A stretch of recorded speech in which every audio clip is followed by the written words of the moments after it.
Hello guys, good morning. This is our third day here in Zamboanga, and our itinerary for today is pupunta tayo sa Yakan Weaving Center, and then kakain tayo dun sa Dennis Cafe. Yan, puntahan natin yon. Tapos mamayang hapon kasi mag-check out na kami dito sa hotel dahil mamayang gabi ay pupunta na tayo ng Sulu. So yung biyahe natin to Sulu is 9 o'clock PM, pero ang meet up namin is 7 o'clock. Ayan, so see you guys! So, ayan guys, ito yung ating neighborhood dito sa Zamboanga. Abot kaya pa ng budget mo.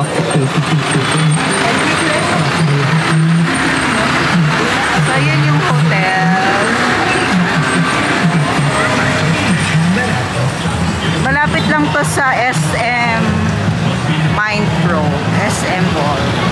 Ayan. Tapos may Jollibee dyan sa gilid. So, ayan guys, nakababa na kami ng jeep. Sumakay lang kami going to Paliwasan. Papunta kami ng Dennis Coffee Garden. So 13 pesos lang yung pamasahe ng jeep. Diba? Mag-jeep na lang tayo kasi medyo mahal ang Tri-C dito. Very pricey ang Tri-C. So we're here. Dennis Coffee. Order tayo dito.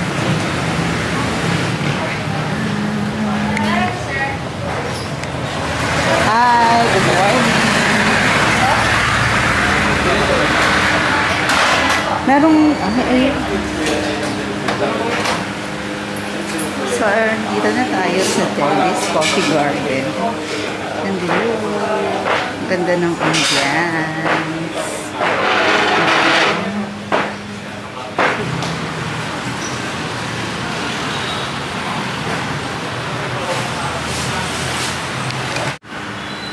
So, ayan guys, ito yung mga menu dito sa Dennis Coffee Garden. So, nag-order kami ng Jualam Sain, Jualam Punggi, Daral, Wajit, Panggi-Panggi, at saka Biyak. At saka Tausung Coffee. Manate. What is your name?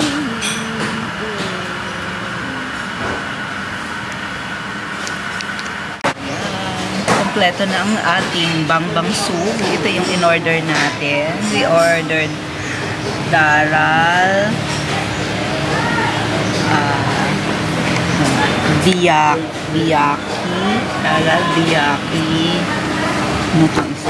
wajit,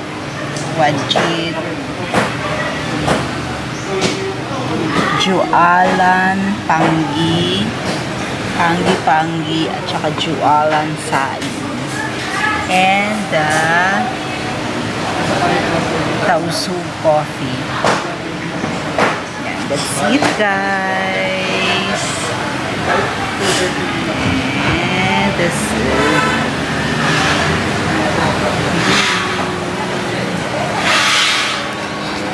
So let's try another coffee.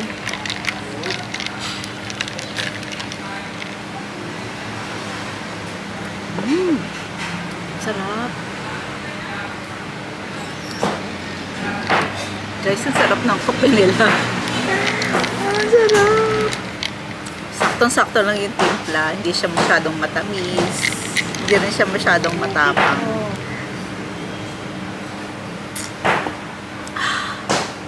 So refreshing. Let's eat. Parang ano kaya ang una ko? Ito na nga lang muna. Kamote. Let's try the Julaan Panggi.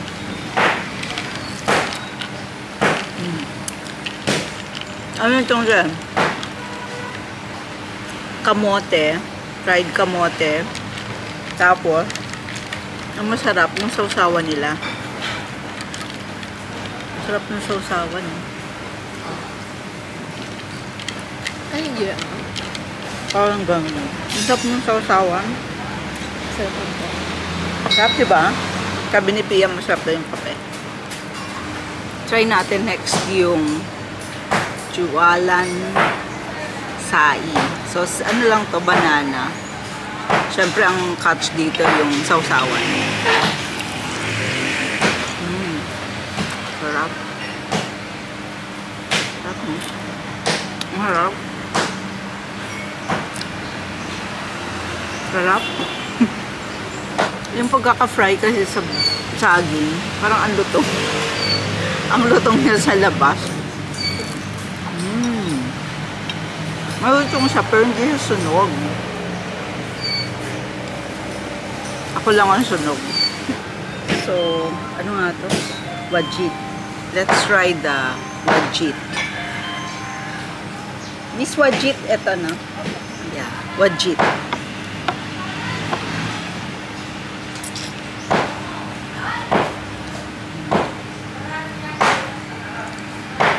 Parang malagkit na siya. Na nakabalot sa banana leaf. Tikman natin. Sarap, ang lambot.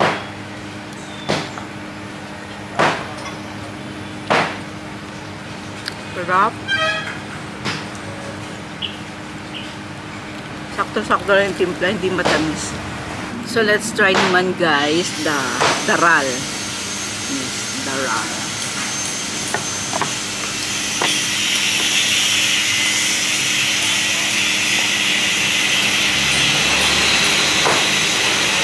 Parang prep.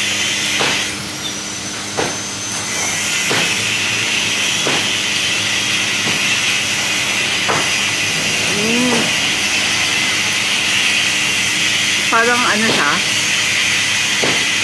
nyog, bukayo, na nakabalot sa crepe.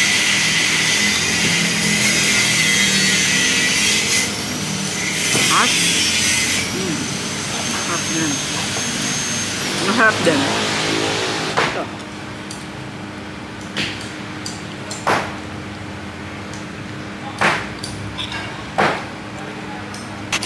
Let's try naman this one. This is biyaki. So, parang ano daw yata siya?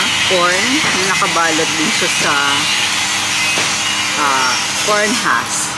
So, let's try. Ito masarap. So, ito yung loob niya. And biyaki.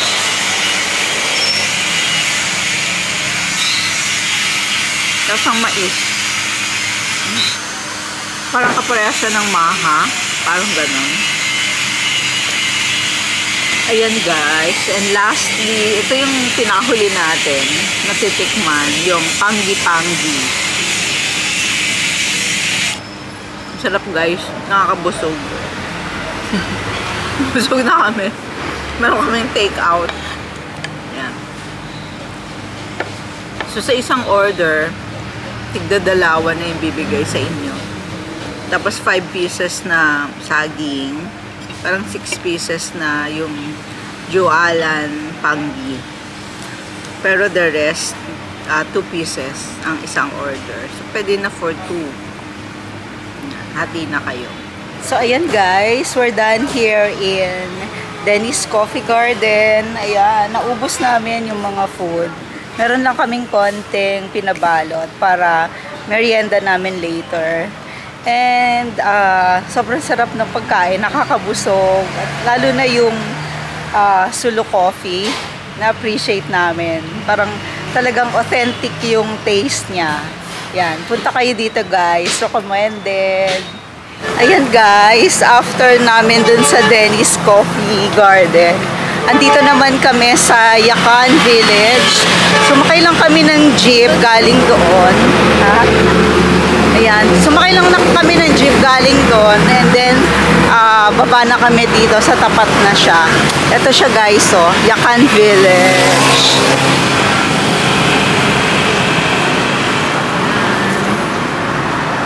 So, ito siya. Ayan. Yakan Village is originated from Basilan. So, ito siya. Pasok tayo.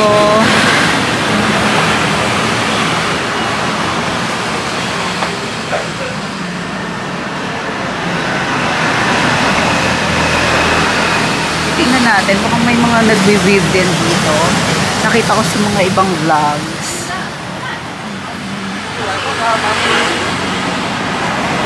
Hello po. Good afternoon. Shalom. Yakan Village. Ikutin natin.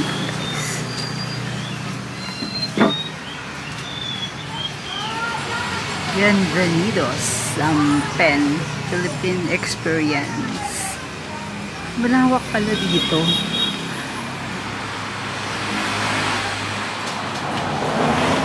Weaving station. Ay, dun yung weaving station. Sabi, oh. Ayun doon. Weaving station. Dito pala yung mga nag-weave.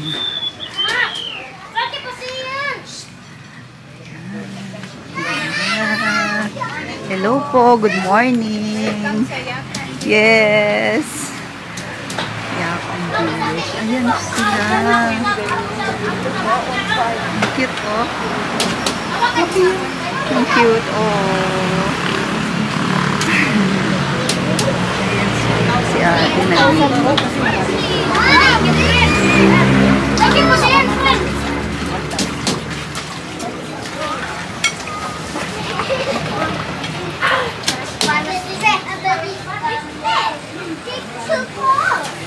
Ate, yung mga ganyan, ilang araw na gagawa?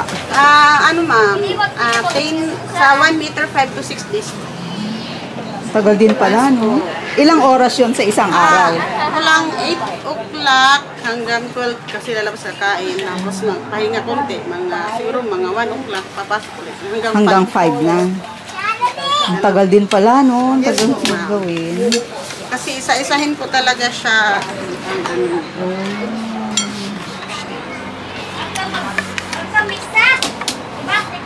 Talagang mano-mano siya, no, Yes po, ate? hindi po siya pwedeng mamadaliin kasi isa po talaga siya ilalagay. Tapos ilalak po siya. Kaya gustuhin mo mang madali. Oo. Kasi ganun po talaga yung ano niya, isa-isahin. Sa isa talaga. No?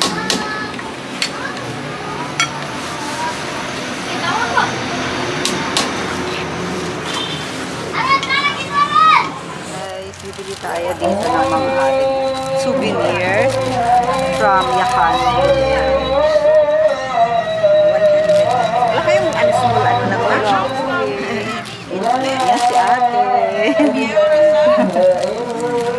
Punta kayo dito sa Yakan Village. Oh, yan. Punta daw kayo dito. Marami pa kayong iba-ibang klaseng items na hand-weave.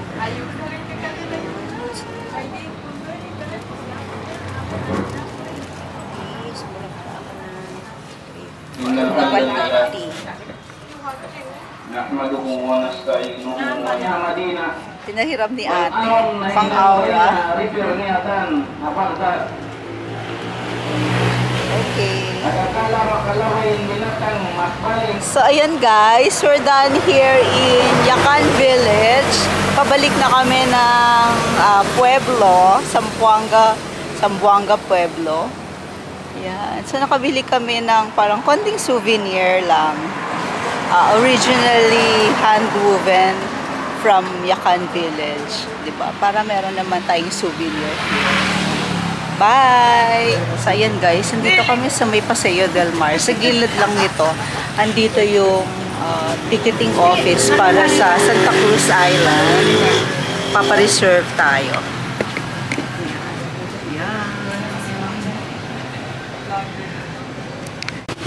Ayan. Doon na, pagpaalis na po.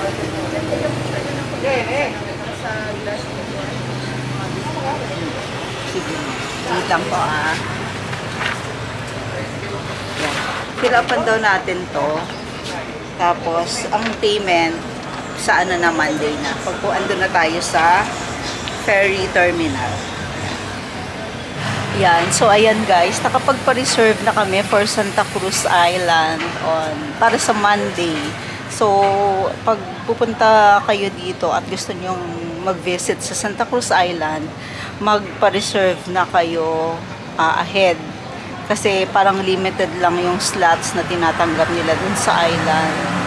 So, yung isang kaninang nadat na namin, parang fully booked na daw, kaya hindi na sila tinanggap. Ayan. So, sakto naman sa Monday pa. So, tamang-tama, nagpunta na kami dito ngayon. For our Monday, Santa Cruz Island Tour. Yan. So, babalik na kami sa hotel. Magpapahinga na kami. And, magpe-prepare na kami ng mga gamit na bibit-bitin namin papunta sa Sulu later. Bye!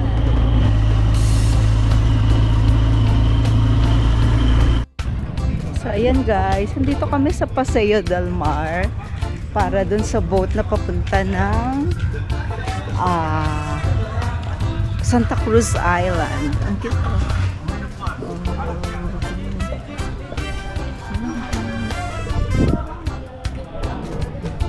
Ayan. So, kukuha na lang kami ng boat na exclusive. 1K pala yung boat. Ayan. Sleeper bucket. Ito guys yung parang terminal, ferry terminal, papunta ng Santa Cruz Island. So, buti na lang may nakuha kaming may nakasabay kaming pupunta din doon. So, joiner kami.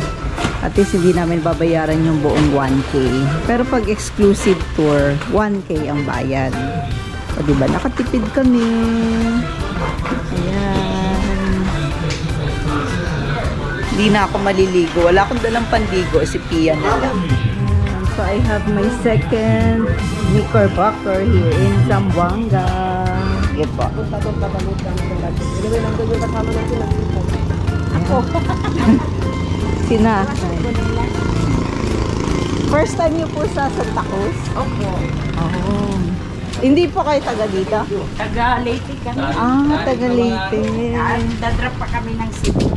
Oh, yan. Sasakay na kami. Sige. So, ito yung sasakyan namin na boat going to Santa Cruz Island. Yan, dito pala yan. Yan.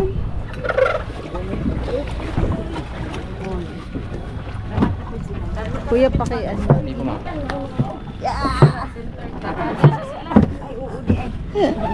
Kuha ko nung ini. Yan. Papunta na kami ng Santa Cruz Island.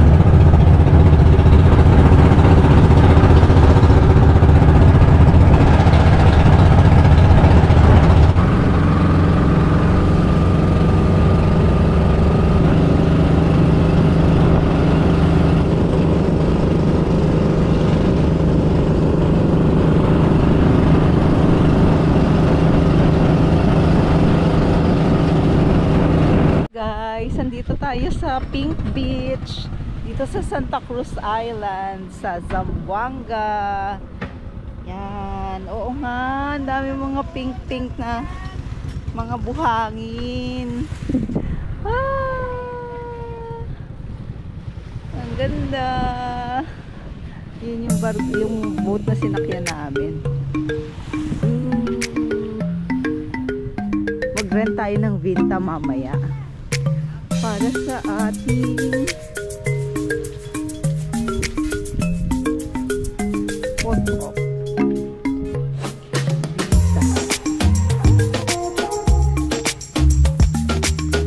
Yan guys, ikot-ikot tayo dito sa Santa Cruz Island. Ilalaban natin kahit mainit para ma-enjoy natin ang ating bakasyon dito sa Zamboanga.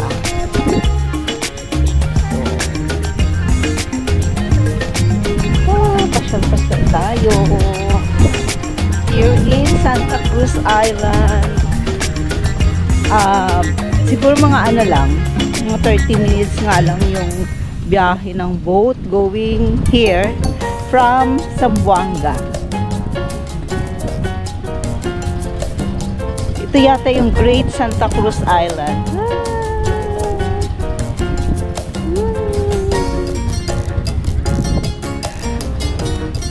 Tapos guys, dito, bago kayo makapunta, kailangan meron kayong nakabook kayo ahead. Hindi sila pwedeng walk-in. So, ang entrance fee is 30 pesos. And yung boat, kung exclusive, 1,000. Pero hanggang 10 packs yun. So, buti na lang may nasabayan kami na na mga pupunta rin dito. 200 yung binaid namin kasi tatlo sila. O, diba? Ay, may turtle nest.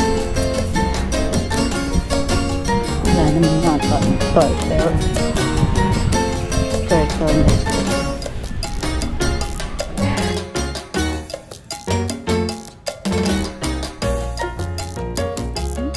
Guys, tingnan nga natin yung mga pink. Ayan o, may mga pink pebbles. Do you see it?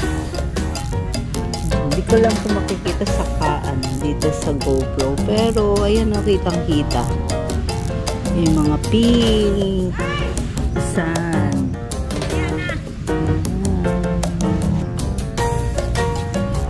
Habang naghihintay kami dun sa Binta, nag-order kami dito ng pusit for our lunch. Di na kasi kami nagbaon. Kasi wala na kaming time kanina. Nagmamadali kami.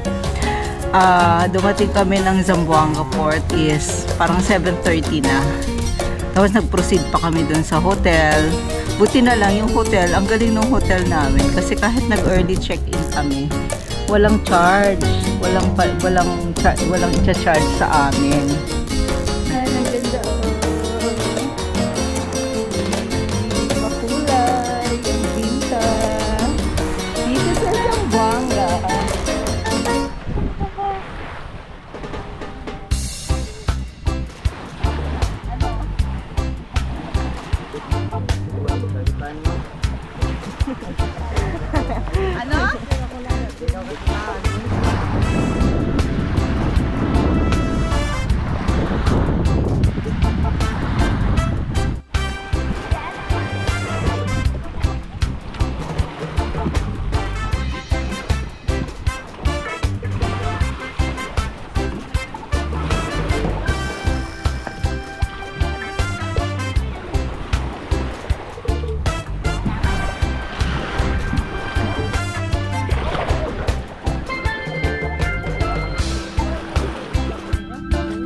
Magkano yan lahat? 200 lahat.